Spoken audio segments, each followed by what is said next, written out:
Hi, this is Faith Jones coming at you again with another one of my videos. And in case you don't know, this is me down here at the bottom corner in the little box on your uh, right hand side. Hi. I'm dealing with a different type of screen recording software, so I just figured that I won't blow myself up on the screen any longer.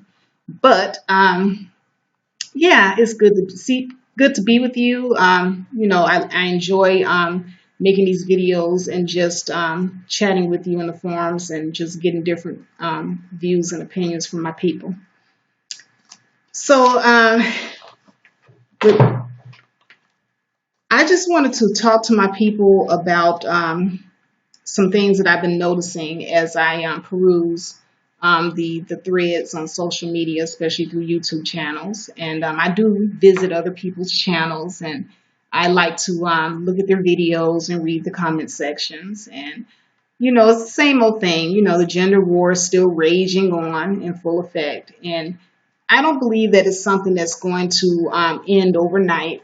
So, don't think that Faith Jones is just so delusional that she thinks her videos are going to help with the gender war, nor am I trying to add to the gender war. Like I said, I am a lot harder on my black men because, once again, you all are supposed to be the leaders. There was a old saying, a nation can rise no higher than its woman. And I believe that it was either Farrakhan, I think, that said that. And I'm here to disagree with that. And the reason being is most of the nations that I know that are doing well economically have a strong patriarchy. So I am going to disagree with Mr. Farrakhan, and I know that a lot of my Muslim viewers, if they're out there, are going to hate me for this. But nevertheless, I'm going to say it. A nation can rise no higher than its patriarchy. And the reason why I say that is because in most patriarchies where the males, like the Asians, they have a very high median income. And because the men have a high median income, the women are also doing well with their median income. And also over here with the white supremacist society. If the white men have a high median income, then their women usually have a high median income. However, over here in black society, black men have a very low median income. And as a result, your women have a low median income. So if your women have a low median income, then that is a direct reflection of a failed patriarchy. And this is something that I want to drill into my brother's head. See, I'm like, how can I put it? See, when I do my videos, I don't like to mentally masturbate all over my videos with a bunch of fancy words. I want everyone to be able to understand the knowledge that I'm trying to bring to you. So I try to make it as simple as I possibly can so anybody watching these videos can understand what is going on. I'm not trying to talk to any particular audience. This is for everyone. So I'm not going to mentally masturbate all over you guys, okay? I'm not trying to impress anybody with any smooth words that I found out the Webster's Dictionary. I want everyone to understand in plain language on a basic level what I'm saying. But black men, you all, when you sit up here and brag that, oh, black women only have a median income of $5, you're basically saying, man, we have a failed patriarchy. And I know that you all like to say black women were the ones leading and we wanted this and all the excuses that black men love to make as to why they're not leading. When fact of the matter is, you guys were giving it a good try, but you quit. As soon as you got some integration going on and some access to non-black women and sex, you traded in your leadership role in having a patriarchy for Negro trinkets and acceptance into white society. And I want you all to take accountability for that and stop placing that in the lap of black women, because black women did not ask for you to get your acceptance and your integration and everything that you fought for in the civil rights movement. You got all of this acceptance and sexual access, and then you turned on your women. You turned on your women and said, "Hey, we don't need you no more. We got sexual access to other women now, and that's currency to us." And I want you to know, black men, that is not winning. Okay? White men have wealth and sexual access to every race of women. They can travel and they can get sexual access because they have wealth. And they built wealth first. They conquered. First they conquered. They got your black behind to build their society off of your sweat and tears. And you guys conveniently forget that. And then after they conquered, they built their wealth off of your sweat and tears. And then after they built their wealth, they built their legacy so that they can pass that wealth that they built off of our sweat and tears to their offspring, that we are looking around today and seeing these white children, rolling around in their 20s and 30s in nice cars, and they have homes, and black children are suffering. Our children can't look to anyone, that they can inherit anything from in their early 20s and ball out of control like that. They can't do that.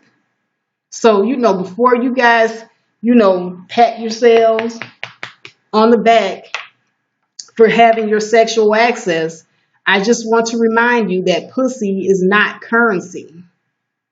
It isn't. It used to be back in the day, but this is a new day. And no, you guys are not winning. There are 4 things that I noticed that black men complain about most. First one is that black women are broke and financially irresponsible.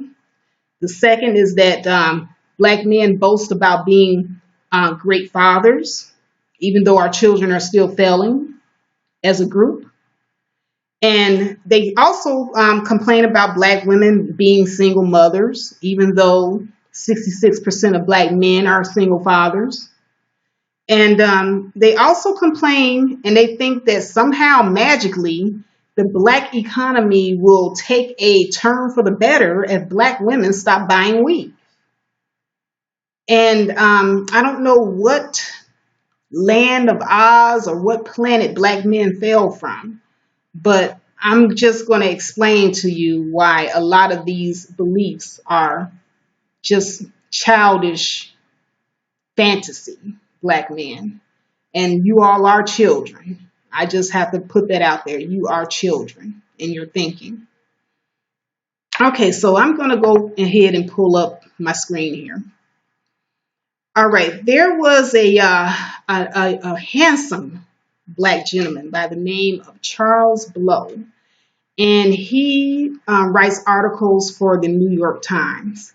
And I know black men should be familiar with Charles Blow's work because you all love to quote him over and over again, because you all look to his article and you say, hey,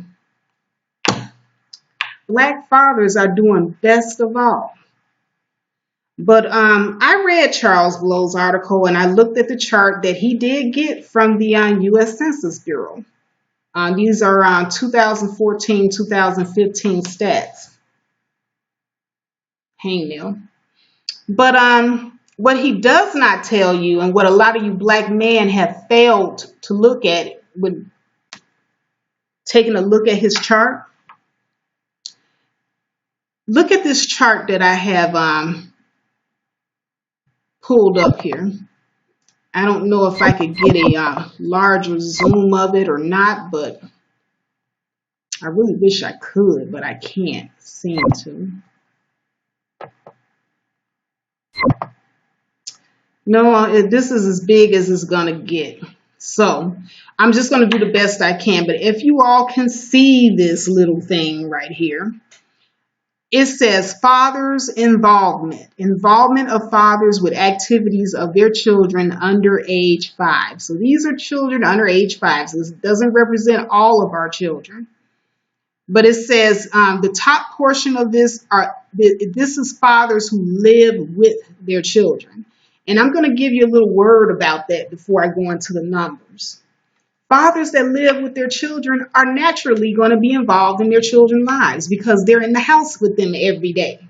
They're still living with the mother. They're still having relations with the mother and the children on a daily basis. These are people who are pretty much either married or in a cohabitation type relationship with their kid's mother.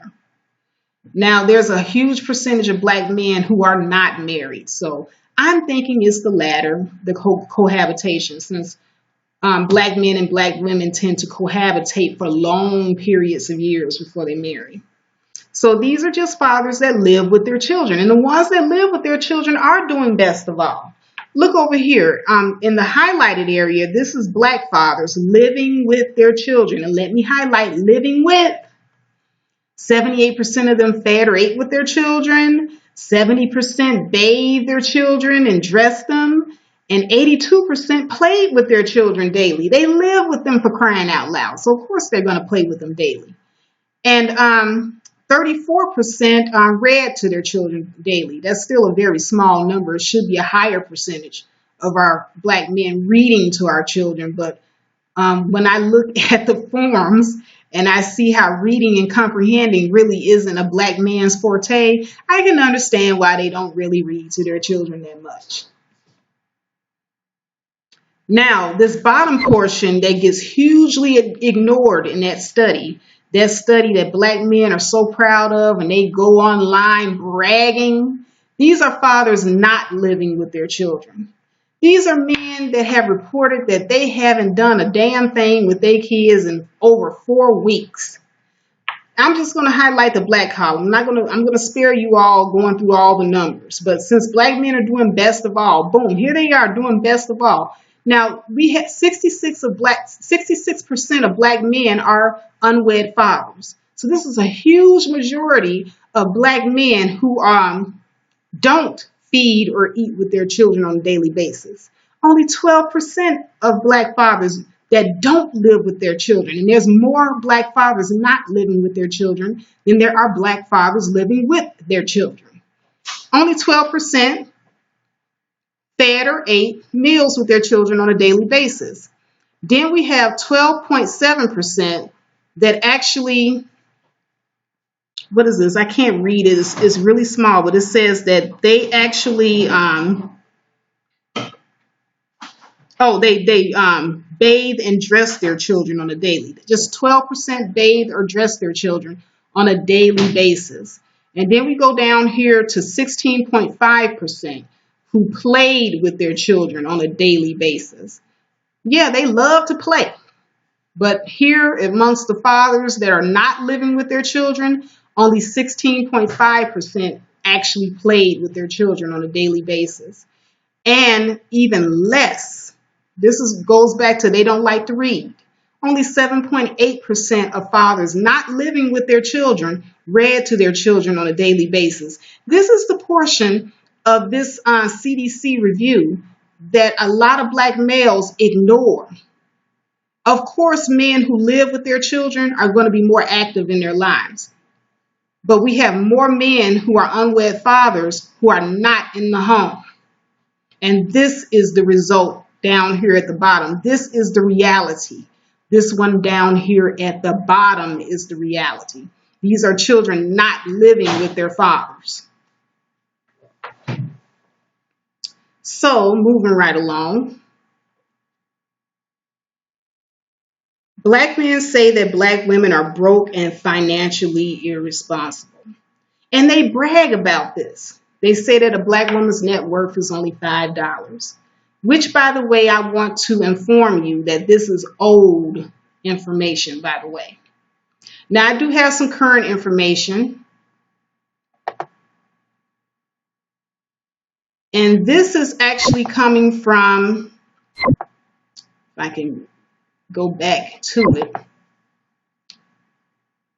I love this website because they not only do they do their own research, but this is blackdemographics.com, but this is kind of like our U.S. Census research. And they get a lot of their information from sources like the U.S. Census and Bureau of Labor Statistics and stuff like that. But here at the top of the screen, if you pay attention here, it says African American income. And this is recent information. Okay, that other information about black women having a $5 median income, I've searched all over the web, and the only thing that I could find was just a couple of articles, a couple of essays about it, but no cold hard evidence from the Bureau of Labor Statistics or U.S. Census stating that at all, none whatsoever. So I had to go and get the information from a reliable source independently. And this is what black people don't do. We like to spread lies about each other, and we'll spread a lie faster than we'll spread the truth. But here's the truth. Okay, I'm going to highlight this right here. The source is 2015, which is just 2 years ago, third quarter Bureau of Labor Statistics, 16 years or older, and 2014 Census Bureau American Community Survey. So we have reliable information from reliable sources. African American income. So this is just us, okay? Black median household income is $35,481. Compared to everyone else, income is $53,657. That should be big enough for you all to see. If you can't see it, just enlarge your screen, hit the full screen icon at the bottom so that you can enlarge and see it a little bit better. That's what I have to do sometimes when I'm looking at it on my computer. I don't know what you would have to do to enlarge it on your phone, maybe zoom in or something, but yeah. Black median income is $35,481 collectively, and this is fresh data. Now, all black workers from 2015 weekly earnings are approximately $624. The rest of races' median weekly income is $803. Black men, and this is where a lot of people were trying to find where black men income and earnings are. The median weekly earnings of black men is $652 compared to the rest of the men at $889. Okay, so we're comparing men to men. I know black men love to compare themselves to black women, so here's the next one. Black women weekly earnings, $608. So we're only like $50 less than black men. Big difference, right? And compared to other women, so now we're comparing women to women. Black women have $608 in weekly earnings, and the rest of the women's median weekly earnings is $721. Okay? So moving on down, here's another interesting chart. And once again, this is black family income. Families, okay? These are married couples and single mothers and single males, okay? So altogether, families, like the whole thing, married couples, everybody, the family median income for blacks is $8,763,279 collectively.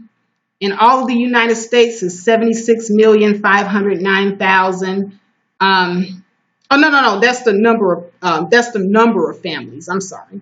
The number of families is 8,763,279, and all families in the United States make up 76,509,262. So this is what they're basing these numbers off of. So that's a large number, okay? Now the median income for black families is $40,946. And for all families in the U.S., median income is $62,527. Okay, so this is us as a group, 40,000. So that's not as bad as I thought, right? Still could be better, though. Married couple black family, 43.9% of married black families makes 65,914 compared to 72.9% of everyone else making $76,035. Okay, so barely less than half of our married couples make 65,000, but shoot, a quarter of everybody else makes 72.9% makes 76,000. So we're really doing bad there. We're doing bad as a group, and that's what I've been saying all along. Now, men, median income in dollars. 9.7% of black men make $33,860 median income, whereas 7.3% of males that don't have a spouse present for everyone else make $42,588. So black men are slightly higher than everyone else. Well, no, slightly lower than everyone else. Now, this is really, really, really interesting because now we have the female householder with no husband present. These are the single moms, okay? 46.3% of single black women make a median income in dollars, $25,594, compared to other females, $30,486. So half of us are poor. Just a little under half of black women are poor. Okay? And I wanted to bring this up because of the lies that are just circulating around. And once again, here's the source.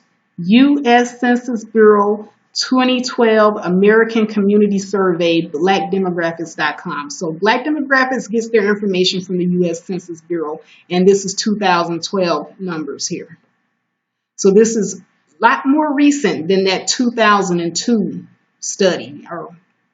It was a study. It wasn't even from the census. I can't even find that $5 figure anywhere. And trust me, I have looked. So this is current information.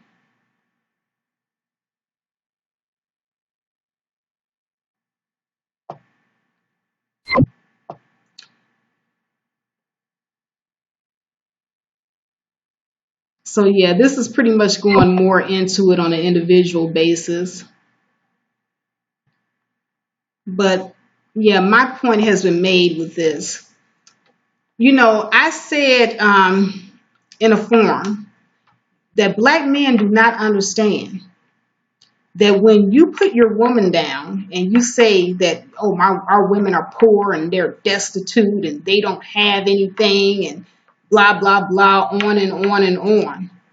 You know, you guys are essentially putting yourself on Front Street, because all other races of men that are doing well financially, their women are doing well financially. And let me illustrate that a little bit further, because I was stating earlier how black couples don't tend to be married. We just tend to shack up.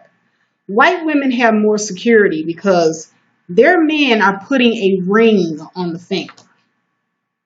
And their men are helping them financially with the children, whether it be allowing them to sit at home and be stay-at-home moms, and whatever businesses they come up with as a stay-at-home mother, they could save their money, or they can take whatever they have inherited and they can save it.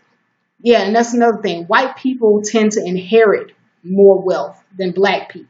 So that's another reason why black women may have a lower median income, because we don't inherit nothing. Same thing with black men. You don't inherit anything either.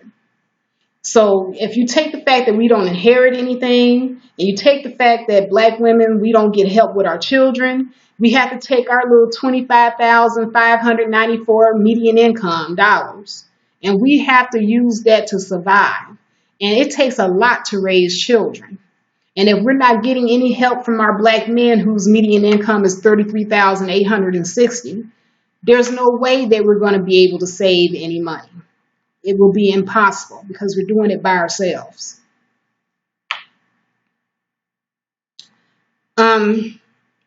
The other thing that I hear a lot of black men complaining about is the fact that they think that if black women stop buying hair weave, miraculously, we're going to end up in a better economic situation. I'm here to say that's fairy tale, that's fantasy land. Even if black men stop buying $300 shoes, if black women stop buying hair weave, that is not the reason why we are failing economically. White people, they have expensive taste. And I know this firsthand because I see them firsthand. They spend astronomical amounts of money on bullshit. But the thing about it is they have the wealth to do so. Black people, we spend a lot of money too on bullshit, but we just don't have the wealth to do so. And we have a tendency with our group, we tend to like to shame one another for wanting better things in life, for wanting nice stuff. I don't want to shame my brothers and sisters for wanting nice stuff because that's an indicator that you want to do better in life. So I encourage black men, if you like a nice car, then you got to put in the work to get that nice car. If you like $300 shoes, then you need to aspire to be able to buy $300 shoes on a regular basis. It's not the point that you're buying the $300 shoes. It's just the point that you're poor and you need more money. So if you're poor and you need more money, then you need to go out there and do the things that you need to do in order to get wealth. Black women, it's not the point that you like $300 and $400 hair. If you like $300 and $400 hair, and that's what floats your boat, hey, do you? But it's the point that you don't have the money to buy $300 and $400 hair. Okay, if you want, that nice quality hair or whatever you like to buy, buy it. But most definitely, you have to, do what you got to do to be able to get the wealth in order to afford that on a regular and consistent basis. I want my people to want nice things. White people, they buy nice things and they want nice things all the time. And they don't discourage each other from wanting and buying nice things. They'll sit up there and buy a boat in a second. Boats that cost just as much as houses. But they got the wealth to do it. And they don't shame each other for wanting a boat. They don't shame each other for wanting a nice car, a Ferrari. They don't shame each other for that. But they do, however, encourage each other to do well economically so that they can afford those things. It's not the point of you wanting them. It's the point of you not being able to afford them on a regular and consistent basis. Do what you have to do to boost yourself economically so that you can afford the nice things that you want.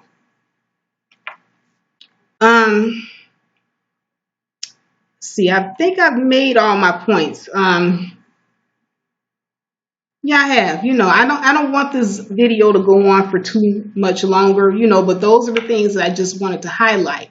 I want to talk to my people out of a place of love, out of a place of wanting to educate, and out of a place of wanting to open your eyes to other aspects of why we're in the situation that we're in.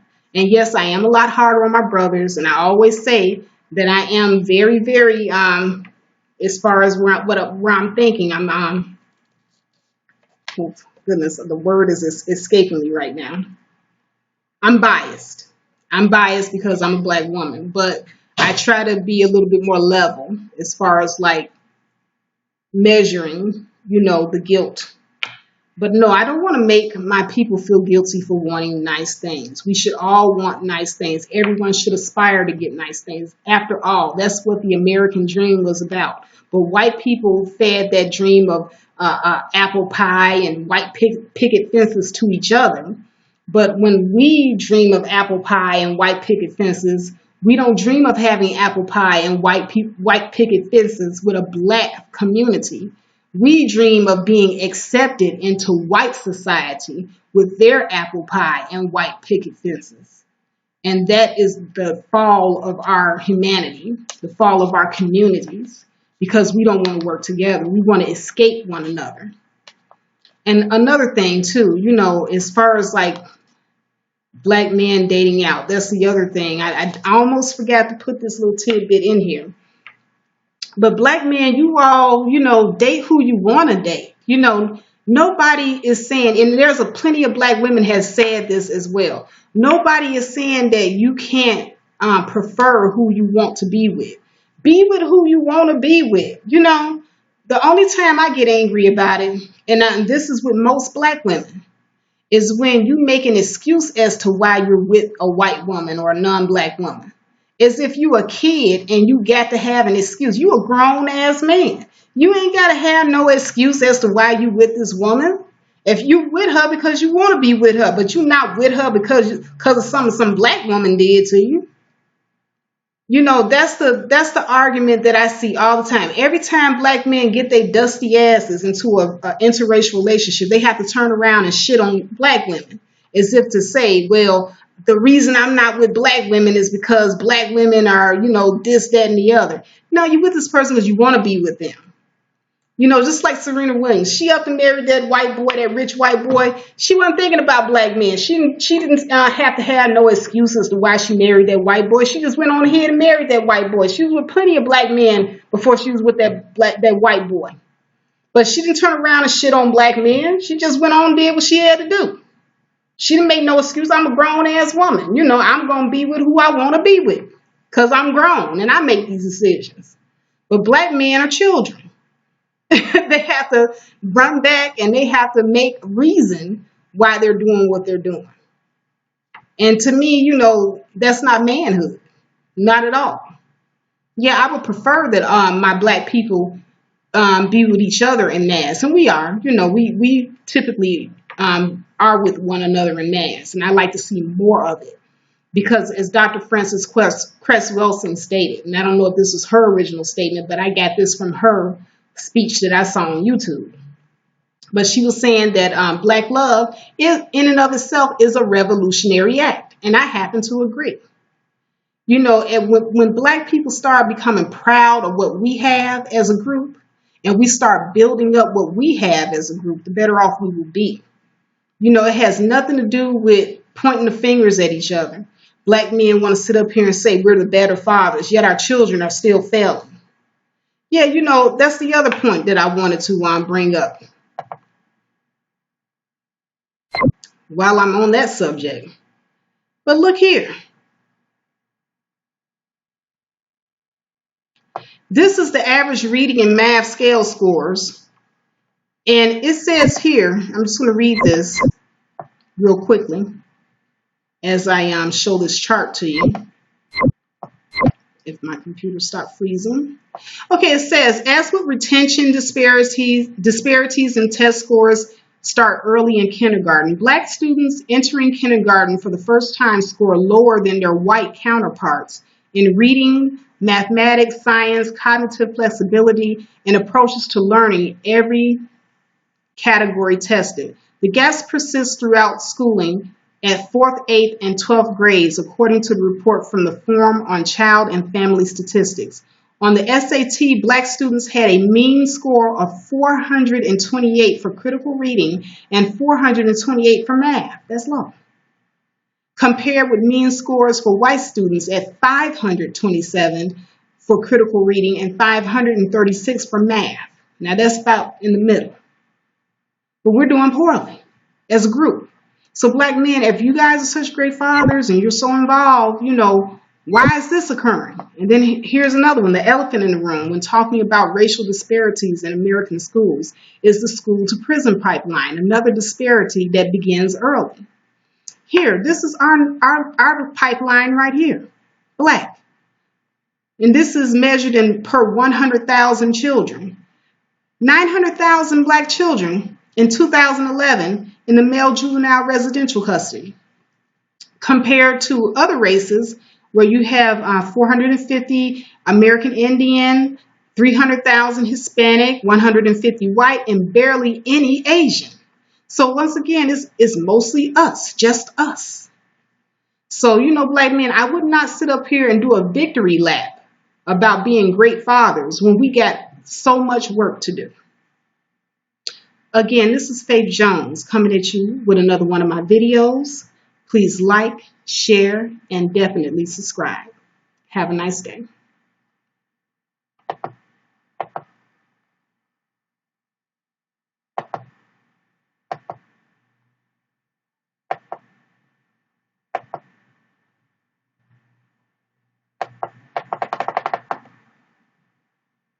Mm-mm.